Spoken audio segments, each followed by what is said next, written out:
Our next speaker will be the Honorable Jack Murta, who is a former federal politician here in Canada, elected from Manitoba, and served from 1988 to 1993 in the Mulroney cabinet. Since leaving politics, he has continued to care for society and currently serving as the president of the Ottawa City Mission, conducting meditation classes and providing leadership to the National Parliamentary Prayer Breakfast. For those of you that aren't familiar, the mission here in Ottawa is a men's homeless shelter that serves 1,300 hot meals a day and offers shelter to 245 men per night. It operates a hospice facility, a health clinic, a dental clinic, and provides daily chapel services to their clients. Since 2005, Minister Murta has lived in Ottawa with his wife Lynn and their 3 grown children. And as I understand, he is also an avid marathon runner. And with that, it is a great pleasure to welcome Minister Murta to the stage to offer his address tonight. Thank you.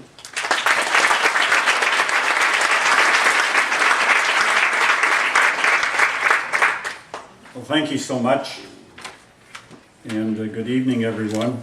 It's good to be here and see so many people. I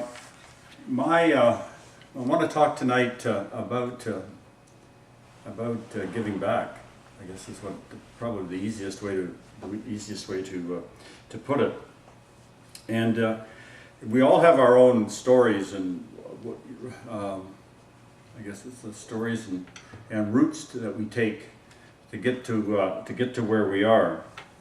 And mine has been a kind of circuitous route. I'm from a farm in Manitoba, just to give you a little more of my background. A farm in Manitoba. I was elected in 1970, which is a long time ago. That's my first election. I was there till '88, so I was in politics for 18 years, and I got sick of it in 1988, and I decided to step down. I was in Brian Mulroney's first cabinet in '84, and then at that time I went back to Manitoba and ran a government agency in agriculture, because that's basically my background. And then for about 5 years, and then after that I moved to Ontario. A company asked me to come to Ontario to run their operation. They had quite a large agricultural operation. They had land in Latvia and Lithuania, of all places, and they had land in Ontario and Alberta. They had a winery, Pelee Island Winery, in Pelee Island. We had that. We had a processing operation, and we did a number of things such as that. And I was with them. They were growing quickly, and they asked me to come in and help sort of put their organization together, help them run it. So I did that, and then in about 96 or 90, around the year 2000, I decided to go into what is called contract executive work. In other words, that's like a drop-in executive. You know, if you need a CEO for 3 months while you're looking for somebody, or if you need somebody, a human resource person or something along those lines. And so I would do that. The only thing I said I wouldn't do was be finance, because I'm not that good at it, frankly. But that is really an interesting kind of work, because it allows you, and I think all this kind of leads up, when you kind of look back, we don't know it at the time, but when we look back at our life, there is a trail that sort of forms. And doing contract executive work taught me one thing, and that is in most cases, you don't have to be an expert in what you do. You just have to be really good working with people. I ran the Toronto Symphony Orchestra, of all things, for a year. A farmer from Manitoba. I remember the president of the symphony said that after they hired me for the period of time, and I said, you've got here running the Toronto Symphony Orchestra, biggest orchestra, maybe one of the biggest in North America at that time. I said, you got a farmer from Manitoba. He said, I don't want you to ever say that again. But that was a wonderful experience. But I have been involved in the arts in Manitoba. I did a review program for the Premier of Manitoba, Gary Filmon, at that time when he was Premier. along with some 3 or 4 other people. We did reviewed our arts policy. So when I was asked to come and do this, and it's with somebody else that heard of what I had done, I guess, and that was one of the best jobs I think I've ever had for a year. Then I worked for Hudson Bay Company, worked for Ford Motor Company, worked for General Motors, worked putting some smaller companies in Ontario together and taking some smaller companies in Ontario apart. One fellow had 7 little companies all over Ontario, and he wanted to consolidate his operations. So I would come in and do that. And it's all about being able to work with other people. And then I guess probably about 60, when I was about 58, 60 years old, I started to really sense that, well, what am I going to do with the rest of my life? That's really what the key in all this is. What are you going to do with the rest of your life? And my sense of things is that I didn't want to retire. Didn't have any idea about wanting to do that. Didn't want to go to Florida in the winter and spend 4 months of the year, like so many people do. Or if you're from the West, you go to Arizona or Palm Springs. What I wanted to do, I wanted to make a difference. I had this idea in the back of my mind, I wanted to give something back. I wanted to help out. And so I really did a mental list of everything I had done in my life that I enjoyed. Well, I would never go back into politics, but I really enjoyed a function on Parliament Hill that's little known, called the weekly prayer breakfast.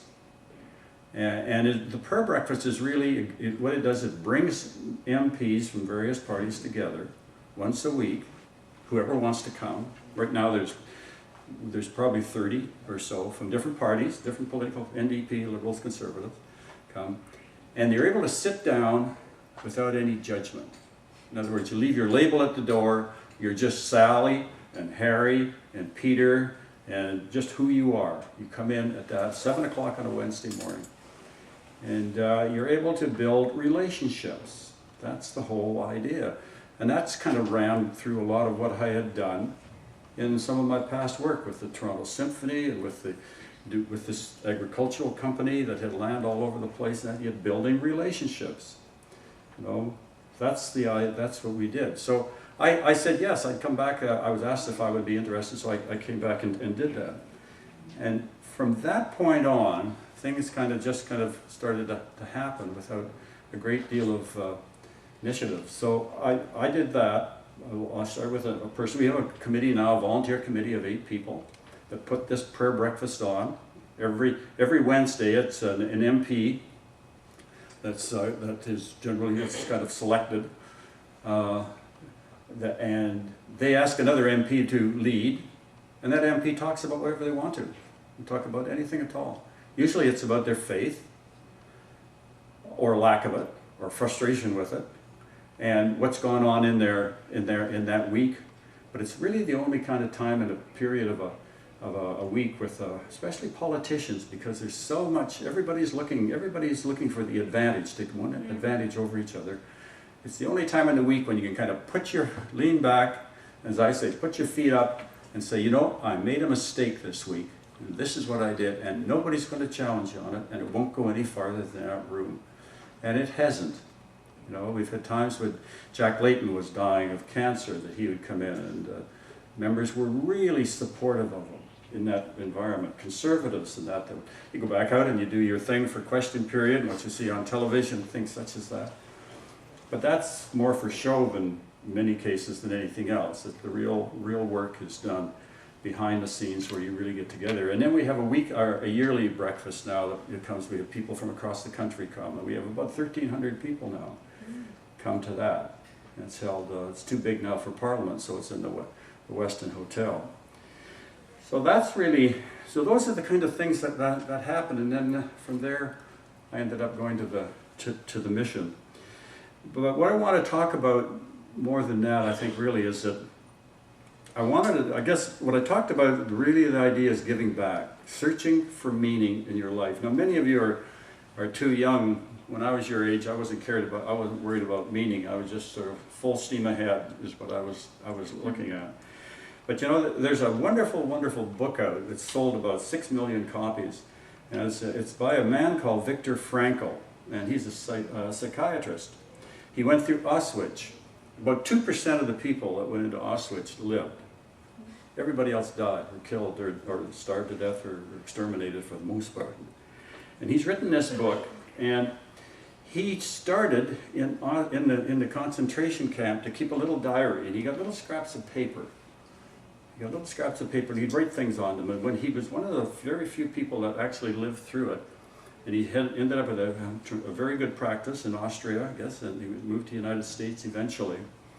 And about why these people, why there was a few of them that would live and everybody else was killed. And part of it was luck, being at the right place at the right time, maybe, and things such as that. But what made the difference? So he wrote this book, and if you ever have a chance to read it, it's not very long, it's maybe 150 pages, Man's Search for Meaning by Viktor Frankl. And at the very last of the book, the last sentence, he says exactly what I think. And when I read it, I said, I don't believe this. I remember the time I read it. I've got a daughter living in England. She's married in England, and she's an executive with Hilton Hotels. And I was sitting at the airport in Heathrow waiting for my flight. And I was reading this book, and I couldn't believe it. I almost missed my flight because the book was so interesting. But what he says is this, he said, my meaning, or the meaning of my life is to help others find the meaning to their lives. That's it.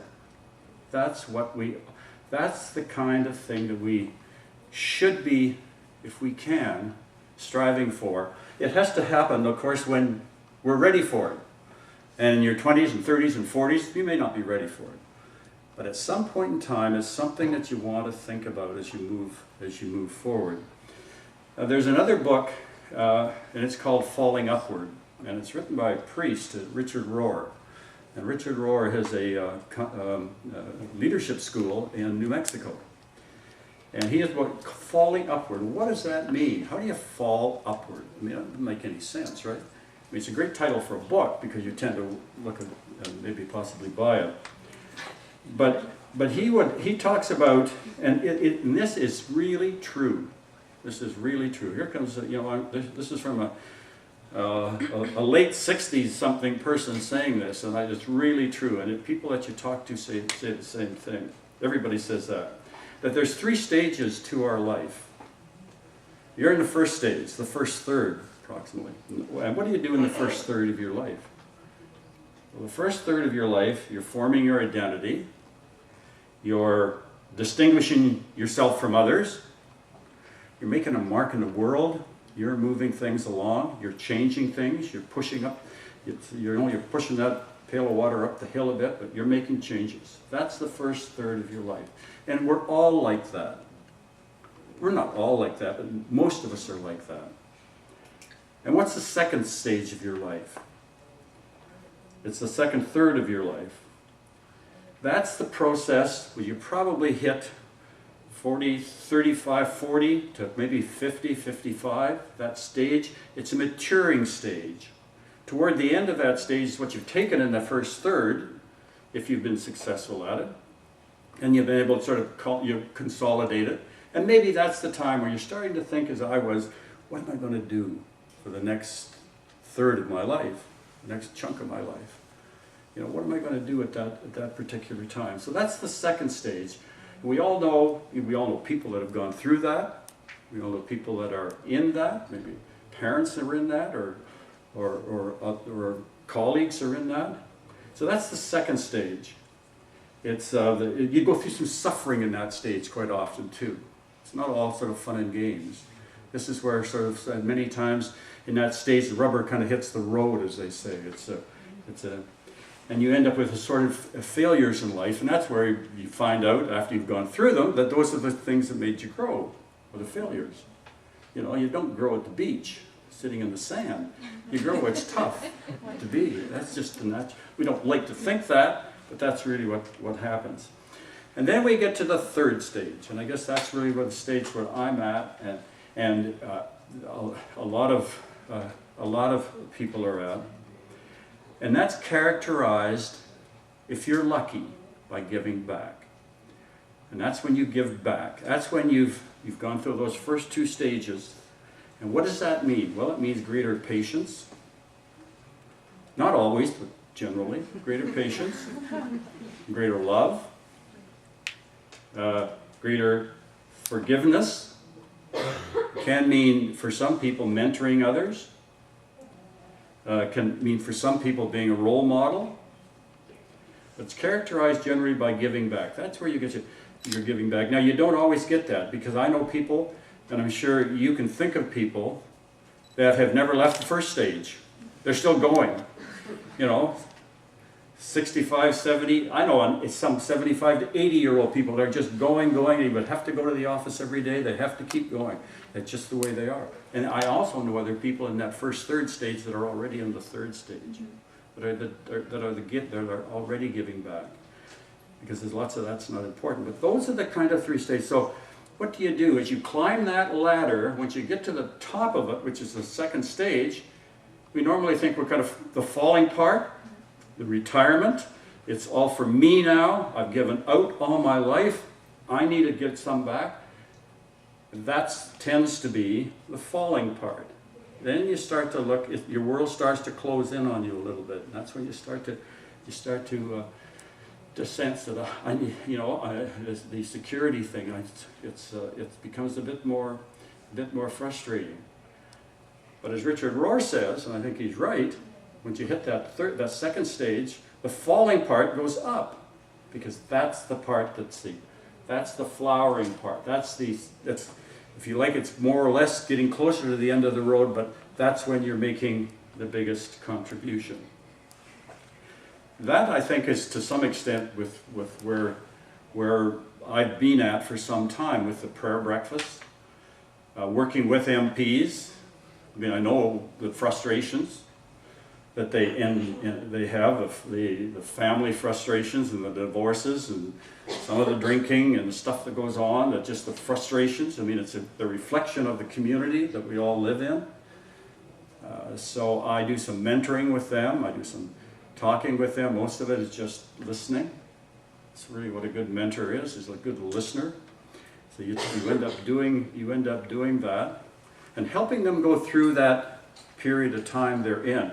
Maybe for 4 years, or maybe for 8 or 15 or 14. I think the average length of time for a politician is about 6, a little less than 6. This gold-plated pension they talk about cuts in at 6.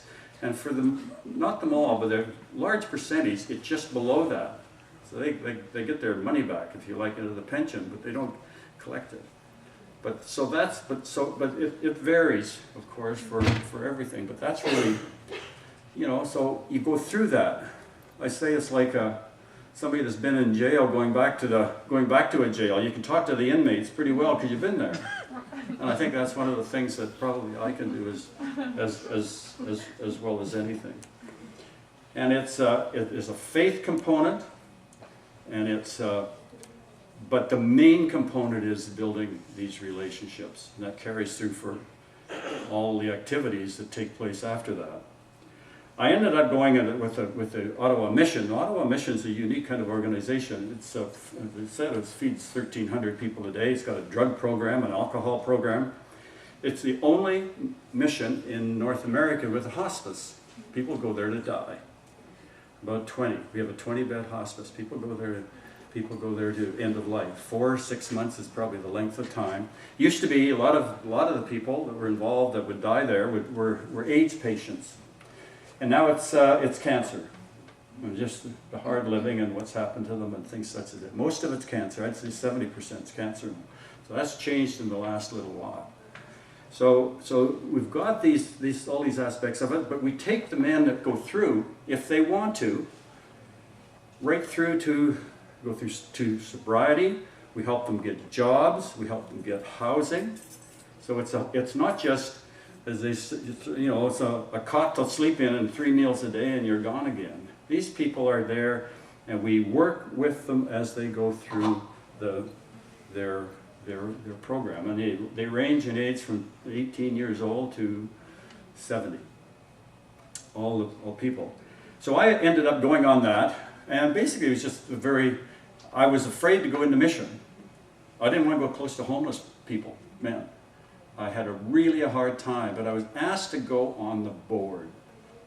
And the person that asked me, I don't think had any idea, but I felt comfortable going on a board. And that's where I went. Then I got on the board, and after 4 months on the board, I thought to myself, well, there's got to be you can't just go to a mission, do this kind of work, and go 2 hours once a month, maybe go to an odd little meeting, a committee meeting beside that. There's got to be more to it. So then I had Monday free, so I thought, well, I'll go ahead and I'll work in the kitchen. I'll volunteer an hour and a half once a week. It's not a big deal. And that was about 7 years ago, and I'm still doing it. And I've had MPs come down. You know, a lot of MPs come down to help out in the kitchen. People that have been, because it's a way to give back that you would never get otherwise. We have about 400 volunteers a week go through the mission.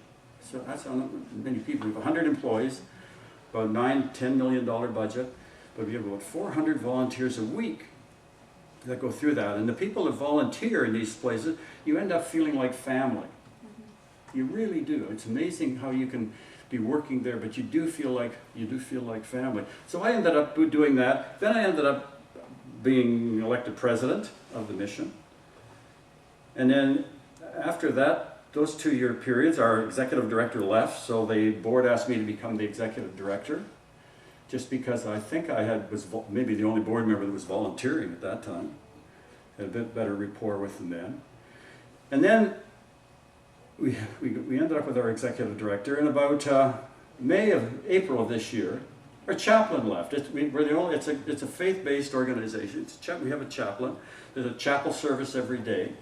Between 40 and 100 men come in, and you may have to talk for about 5 minutes. You don't talk for very long, but they love to sing.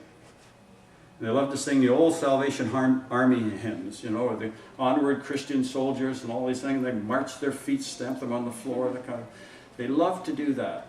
But it's a safe place for them to sit for 25 minutes in the course of the day when nobody's going to bother them. So our chaplain left, and they ended up asking me to be chaplain. And that is really probably the toughest job I've ever had in my life. Because from 9 o'clock in the morning till 4 in the afternoon, you continually talk to people that are either or have been just recently drug addicts or alcoholics, and about 70% have mental issues. And it is I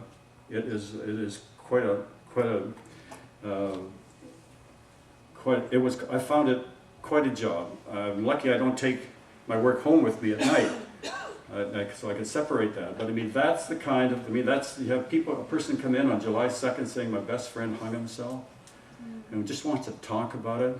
I have people that just want to talk. As an example, I think this is a good example. A woman came in and she said, "Can I talk to you?" I said, "Of course."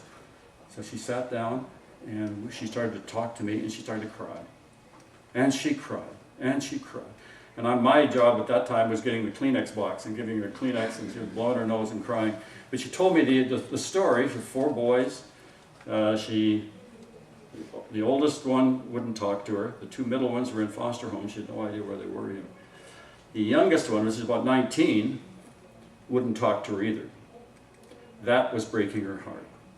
So she talked, and I asked questions, and we just talked. Just some questions, some pretty innocuous questions from my point of view. And finally, after about 20-25 minutes, she stopped crying, got up, and walked to the door. And you know how you look after you've been crying a while? You can just kind of feel better. She looked around at me and she said, "Can I come back and talk to you again?" I said, "Yes, of course, anytime you want." She said, "That's good," because she said, "This is the best conversation I've ever had." And I said nothing. But that's what in many cases, not only these people, but everybody wants. So I came away with out of my session this summer, I came away with 2 lessons, I guess, that I'd share with you, and then I'll sit down.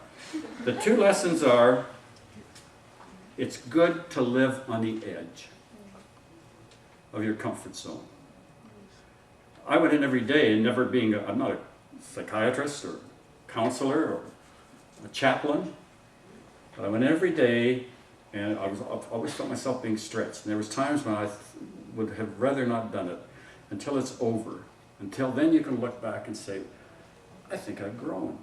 I think I'm better because of that. And the other thing I've learned, and I think this is so important, so if there's only one thing you remember from what I've said tonight, take this away. It's better to be a good listener than a good talker, because that's what it really is all about. It's not about talking, it's about listening. I want to just close by saying that the whole question of whether you're an MP or whether you're a man at the mission, I often say that people ask me what's the difference between MPs and street people. And I say, well, there's the big difference that I see is that the MPs on Parliament Hill dress better. The street people say thank you more often. And they do. Because it's really all about, in the final analysis, I think about humility. It's our ego. If we fight one thing over our whole life, we'll be fighting, is our ego. This idea of me, and I, and Jack, that kind of, that's the kind of thing that we have to, I think, really try to control. But humility is the key, because I think at the end of the day, humility is truth. When we're humble, we're truthful. When we're not humble, we're not truthful. We're play acting. We're being something other than ourselves. I'm going to close with this. John Vanier is a kind of a hero of mine. John Vanier was the son of Georges Vanier, and Georges Vanier was the Governor General here in Canada from 1956 to 1970. So quite a long time. Jean Vanier was his son. And he went in the army after he'd gone to school here in Ottawa. He went in the army and he ended up living, he was in the army, and then he came back and he was working, or he was doing something in the army in France. And he felt he wanted to do something different. And he met a priest. And the priest said to him, if there's one thing that needs to be done, people with mental issues are just treated horribly. We should try to do something about it. Are you willing to?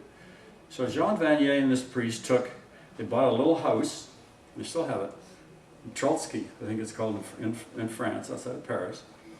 And they got this house, and they moved in, the two of them moved in, and they moved in with 3 homeless people, 3 homeless men, and the 2 of them.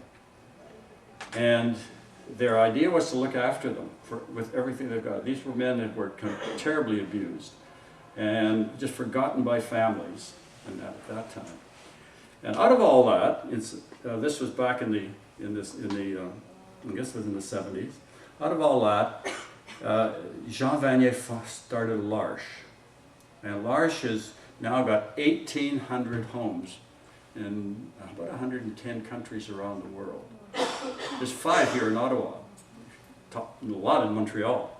Montreal is doing L'Arche is very prominent in Montreal. Jean Vanier's written but having done all this, he's also written a number of books, and I'm just going to close with this.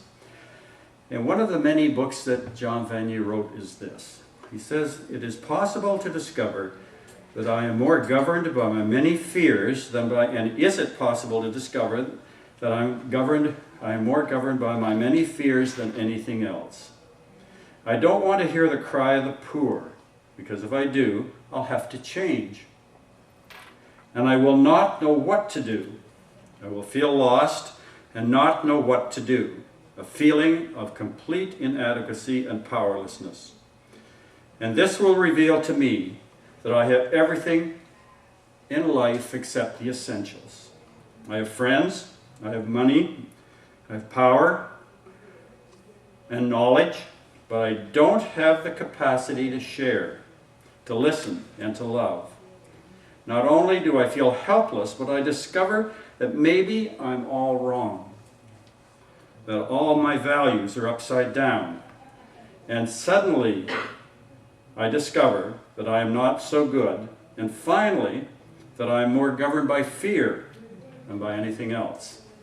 I began to put my finger on the fear, and out of that culture which told me that I must be the best, I discovered that the poor are teaching me how to be poor. You can't work with the poor unless you're poor yourself. And poor yourself isn't financially poor, it's humble, it's humility. You can't work with MPs unless you're poor. I don't think you can work with many people, really work with them, unless you're poor. And in some funny fashion, the poor, have really taught me, I think, at least how to get to the point of being poor. So man's search for meaning. The meaning of my life is to help others find the meaning of their lives. And that's where I'm focused on. Thank you.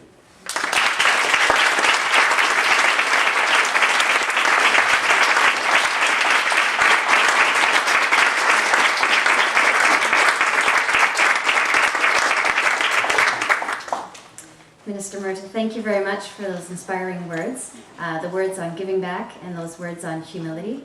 I know I'm greatly inspired, and I look for growth and stretching and growing myself to serve the communities around me.